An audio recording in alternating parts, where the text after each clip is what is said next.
नमस्कार दोस्तों, चलिए शुरू करते हैं आज का सेशन।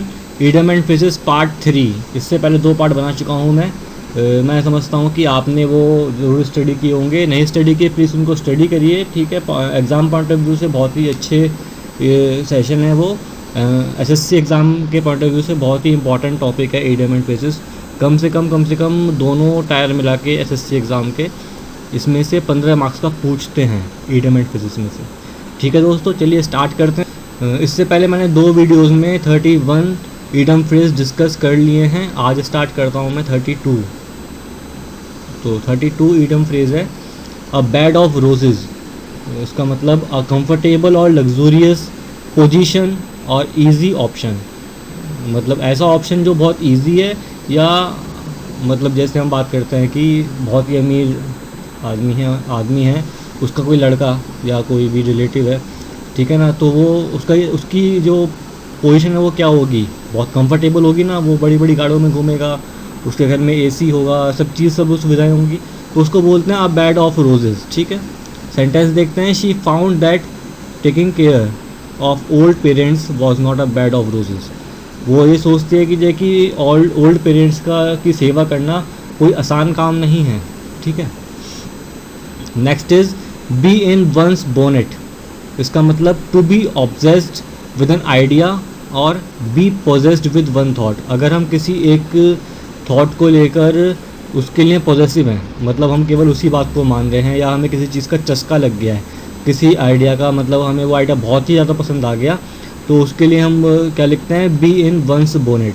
ठीक है, माना किसी को मैच देखने का, क्रिकेट देखने का चस्का लग जाए, तो उसको अगर हमें अपनी भाषा में बताना है तो क्या बोलेंगे, bee in one's bonnet. Sentence देखते हैं। I prefer not to show that I have a bee in my bonnet about this plan. इसका मतलब है सेंटेंस का कि मैं ये प्रेफर नहीं करूँगा शो करना कि ये कि मेरे पास कुछ अच्छा अपने प्लान के बारे में है। ठीक है, next is B the best bat, best chance for success. अगर कोई सक्सेस पाने का बेस्ट चांस अगर आपके पास है, तो उसको हम दिखाएंगे किस सेंटेंस से, be the best bet. Sentence देखते हैं। The pilot's best bet was to make an emergency landing. तो पायलट का जो बेस्ट चांस है मतलब सक्सेस का, वो क्या है कि वो इमरजेंसी लैंडिंग बहुत अच्छी करता है। Next is below the belt, means to be mean and unfair और अनएक्सेप्टेबल। मतलब इसका क्या है कि ऐसे लोग जो एक्सेप्टेबल नहीं होते सोसाइटी के अंदर, या कुछ ऐसे काम करते हैं जो कि उनका काम एक्सेप्टेबल ना हो, उसको बोलते हैं बिलो द बेल्ट। जैसे Shama always fights below the belt, this is the reason no one in the society likes to argue with हर।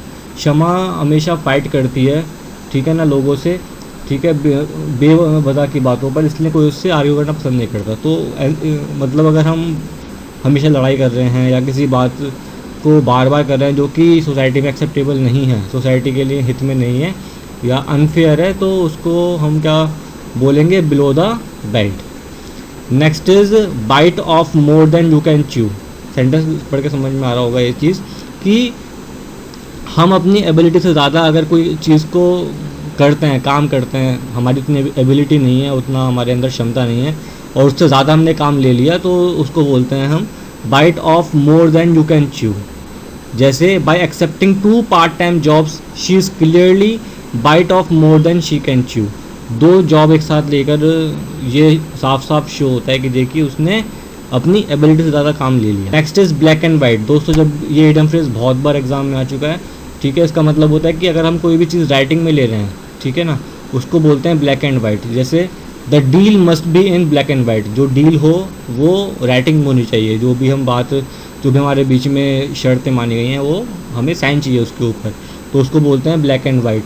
ठीक है, next is black market, buying और selling of goods in an illegal way. अगर हम कोई सामान बेच रहे या खरीद रहे हैं इलीगल वे में, ठीक है ना, तो उसको बोलते हैं ब्लैक मार्केट। जो ये तो बहुत कॉमन सेंटेंस है। जैसे जब दंगल मूवी आती है या सलमान की कोई मूवी रिलीज़ होती है, तो उसमें टिकट ब्लैक में बेचते हैं, तो that is what black market. या कस्टम्स डिपार्टमेंट में मेनली बहुत सारा काम ऐसा होता है जो कि इलीगल वे में होता है, तो उसको क्या बोलते हैं हम, ब्लैक मार्केट। या कोई भी व्यापारी सामान जहाँ बिकता है, जहाँ खरीदते हैं हम सामान को, तो वहाँ पर जो है जहाँ पर भी ऐसा काम इलीगल वे में हो रहा है उसको बोलते हैं हम ब्लैक मार्केट। जैसे animals skin sold in the black market. तो समझ में आ रहा होगा आपको कि जे कि सेंटेंस का मतलब क्या है कि एनिमल की जो स्किन है वो ब्लैक मार्केट में सोल्ड की गई। Next is B the black sheep, the least reputable member of a group या वर्स्ट मेंबर। ऐसा पर्सन जो जिसकी बहुत कम इज्जत हो, जो बहुत कम फेमस हो, या फिर सबसे ख़राब मेंबर जो होता है उसको बोलते हैं बी द ब्लैक शीप। जैसे मेघन proved to be the black sheep among his friends. अपने दोस्तों के बीच में मेघन जो है सबसे ख़राब मेंबर है या सबसे कम रेपुटेबल मेंबर है। Next is blaze a trail, meaning find a new path और मैथड या बिगिन अ न्यू अंडरटेकिंग। अगर हम कोई ऐसा नया पाथ ईजाद कर रहे हैं, नया पाथ लेके आ रहे हैं, तो उसको बोलते हैं ब्लेज अ ट्रेल। जैसे his research blazed a trail for new kinds of therapy. तो उनकी जो रिसर्च है वो एक ऐसा पाथ लेके आई, ऐसा मेथड लेके आई जिससे कि थेरेपी के नए नए काइंड्स हम ढूंढ पाए या हमें मिल पाए। ओके। ब्लाइंड एली, एली का मतलब होता है गली। ब्लाइंड एली मतलब अंधी गली। अंधी गली मतलब कि ऐसा पाथ जहाँ पर आगे कोई प्रोग्रेस की जगह ही नहीं है, आगे सक्सेस का कोई रास्ता ही नहीं है, मतलब जिसका इन एंड आउट एक ही है, ठीक है, जाने आने का रास्ता एक ही है, तो उसको बोलते हैं हम blind alley. The latest scientific theory में turn out to be a blind alley. ठीक है, समझ में आ रहा है। सेंटेंस सिंपल है कि ये जो लेटेस्ट साइंटिफिक थ्योरी हुई है ये एक तरीके से क्या है, कोई इसका प्रोग्रेस नहीं है, कोई सक्सेसफुल थ्योरी नहीं है। Next is blind date, someone you meet for the first time when you have a date with them. अगर किसी से आपको मिलना है और फर्स्ट टाइम आप मिल रहे हो उसको बोलते हैं ब्लाइंड डेट। जैसे माना कि आपकी गर्लफ्रेंड है, फर्स्ट टाइम आपसे मिली हो, तो आप बहुत नर्वस रहे होगे उस टाइम पे, या आपकी गर्लफ्रेंड बहुत नर्वस रही होगी, तो उसको बोलते हैं blind date. It was a blind date and she was nervous. समझते इज ब्लड कर्डलिंग, कर्डलिंग मतलब जमना, कर्ड मतलब दही जमती है ना, उस टाइप से अगर हमारा खून जम जाए। खून कब जमता है हमारा, जब हम बहुत डर जाते हैं। तो हॉरिबल, कॉजिंग एक्सट्रीम टेरर, बहुत डर जाएं तो उसको बोलते हैं blood curdling. The neighbours heard blood curdling screams and called the police. जब नेबर्स ने मतलब बहुत ही ज़्यादा डरावनी चीखें सुनी तो उन्होंने पुलिस को कॉल किया। Next is bloody minded, unwilling to cooperate. ऐसे पर्सन जो कि कॉपरेट नहीं करना चाहते उनको बोलते हैं bloody minded. Ram is not bloody minded person, Ram ऐसा पर्सन नहीं जो कि ब्लडी माइंडेड है, मतलब वो कॉपरेट नहीं करता, ऐसा वो पर्सन नहीं है। Next is below one's own trumpet, जो अपनी ही बात करता रहता है, मतलब अपनी जो अचीवमेंट है उसको बताता रहे, अपने को बहुत प्राउड फील करे, उसको बोलते हैं blow one's own trumpet. To talk about oneself और one's achievement especially in a way that shows that one is proud or too proud. Okay, for example, he had a very successful year and has every right to blow his own trumpet. ये साल उसका बहुत अच्छा रहा था, तो इसलिए उसका पूरा राइट है कि वो अपनी बातों का गुणगान करे, अपनी विशेषताओं को बताए, तो उसको पूरा राइट है।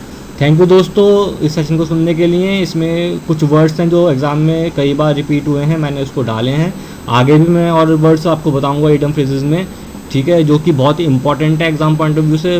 मैं कोशिश कर रहा हूँ वही इंक्लूड करने की जो एग्ज़ाम में पूछे गए हैं या एक्सपेक्टेडली पूछे जा सकते हैं एग्ज़ाम पॉइंट ऑफ व्यू से। तो प्लीज़ इसको देखिए, अगर आपको पसंद आता है इसको लाइक करिए, शेयर करिए और अपने दोस्तों को बताइए, जो भी तैयारी कर रहे हैं एग्ज़ाम की, गवर्नमेंट एग्ज़ाम की, उनको बताइए कि देखिए वो वीडियो को देखें। बहुत ही कम टाइम में एग्जाम्पल्स दे के मैंने समझाया जिससे कि आपके माइंड में बहुत लॉन्ग टाइम तक रिटेन रहे। ओके दोस्तों, थैंक यू, आपका दिन शुभ।